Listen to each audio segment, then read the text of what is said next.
रीमा की शादी को 3 साल हो गए थे। पति रमेश कमाते तो थे पर रीमा को पैसे देना उन्हें फिजूल खर्ची लगता था। उसका पति रमेश हर महीने अपनी सैलरी माँ के हाथों में रख लेता। उसके घर में छोटा भाई, उसकी पत्नी और बच्चे भी रहते थे। सबका घर खर्च उसी के पैसों से होता था, लेकिन सीमा और उसके बच्चों के लिए हमेशा पैसे नहीं थे। घर खर्च के लिए थोड़े पैसे दे दो। सारा घर खर्च माँ संभाल लेती है तो तुम पैसों का क्या करोगी? बच्चों के कपड़े पुराने हो गए हैं, घर में पहनने के लिए उनके पास कपड़े नहीं। अरे अभी पिछले साल दिवाली पे ही तो कपड़े दिलाए थे। तुम्हें क्या पता मेरे सर पे कितनी जिम्मेवारी है। देवर जी भी तो इसी घर में रहते हैं, वो भी थोड़ा खर्च दे दे तो थोड़ा आसानी हो जाएगी। बाबूजी की अंतिम इच्छा थी कि घर का बड़ा बेटा होने के नाते मैं ही पूरा घर संभालूं।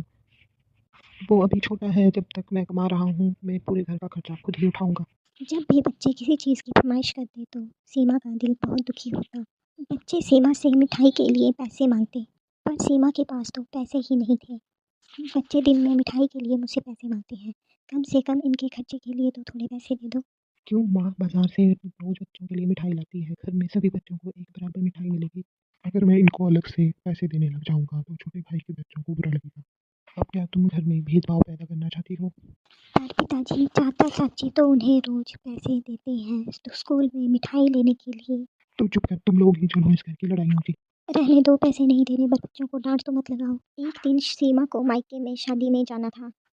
उसके मायके में पहली शादी थी। माँ, क्या हम भी मामा के घर जाएंगे शादी में? हाँ हाँ, क्यों नहीं, हम सब जाएंगे। तुम्हारे मामा की लड़की की शादी है, वो तो मेरा परिवार है, वहाँ तो हम सभी जाएंगे। सुनो, थोड़ा खर्च दे दो।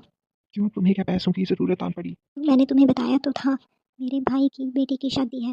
तो उसके लिए तुम्हें क्यों पैसे चाहिए? मुझे शादी के लिए अपने और बच्चों के लिए कपड़े खरीदने हैं, और लड़की के लिए भी कुछ भेंट में देना पड़ेगा ना।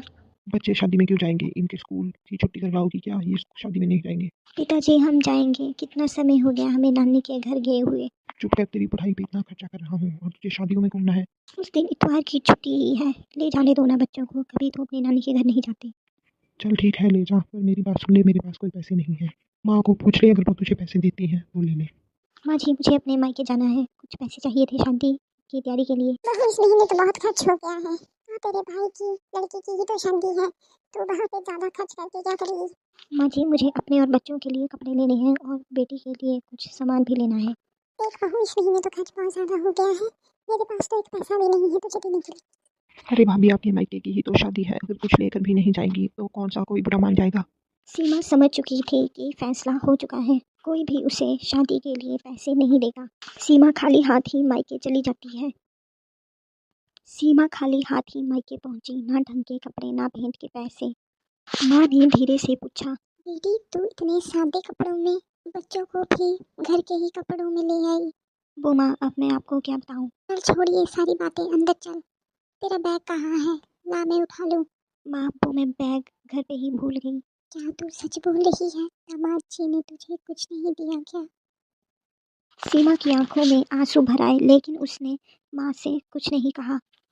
नहीं माँ, सब कुछ ठीक है। चल फिर अंदर चल, ऐसे भी मैं तेरे लिए और बच्चों के लिए कपड़े लाई हूँ, वो जाके बदल ले। इतने में भाभी भी वहाँ पर आ गई। उसने सीमा को ऊपर से नीचे तक देखा। खाली हाथ ही आ गई और कपड़े भी पुराने, भला ऐसे कौन शादी में आता है? अरे तुम चुप करो रीना, ये इसका भी तो घर है, चाहे जैसे मर्जी आए।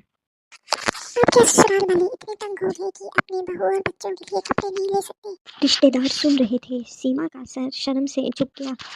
सीमा की आंखों में आंसू भर आए थे, पर उसने आंसू अपनी आंखों से नीचे नहीं गिरने दिए। उस समय सीमा को महसूस हुआ, माँ, जब ससुराल में कोई मुझे नहीं समझा, मायके में भी मुझे ताने दिए गए, अब मुझे अपने लिए खुद ही खड़ा होना पड़ेगा। शादी खत्म हुई और सीमा अपने घर वापस आ गई। सब सो गए, पर उसकी आंखों में नींद नहीं थी। बस सोचती, मैं क्या कर सकती हूँ। ना तो मैंने पढ़ाई की है, ना ही मेरे पास कोई हुनर है। काश मैंने कोई काम सीख लिया होता तो आज मैं कुछ पैसे कमा पाती। अरे तुम क्या नींद में बड़बड़ा रही हो? सो जाओ चुपचाप। फिर सीमा को ध्यान आया कि वह खाना तो बहुत ही स्वादिष्ट बनाती है। सारी शादियों में मुझसे ही खाना बनवाते हैं, कोई भी छोटा मोटा फंक्शन होता है तब खाना मैं ही बनाती हूँ। क्यों ना मैं कुछ खाना बनाने का काम ही शुरू कर दूँ। सुनो, मुझे तुमसे एक बात करनी है। हाँ बोलो।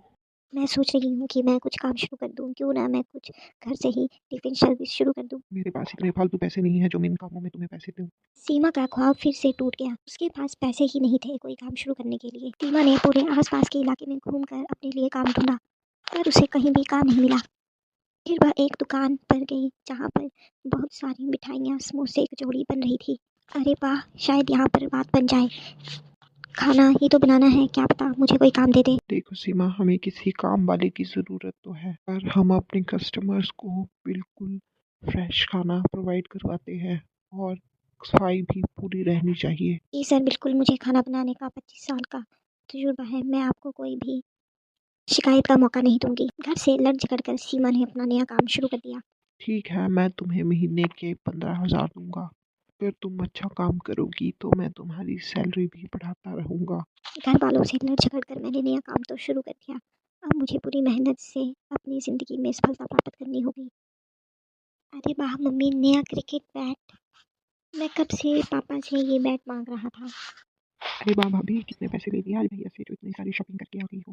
देवर जी, ये पैसे मैंने आपके भैया से नहीं, अपनी कमाई से लाई हूँ। मैं ये सब कुछ अपने बच्चों के लिए। सीमा ने अब कड़ी मेहनत करना शुरू कर दिया। अब वह अपने और अपने बच्चों के लिए खुद सारा सामान खरीद कर लाती। साथ ही साथ वह उन्हें समझाती कि वह मन लगाकर पढ़ाई करें, ताकि आगे चलकर उन्हें अपनी माँ की तरह दिक्कतों का सामना ना करना पड़े। दोस्तों, अगर वीडियो अच्छी लगी हो तो चैनल को लाइक और सब्सक्राइब जरूर करना।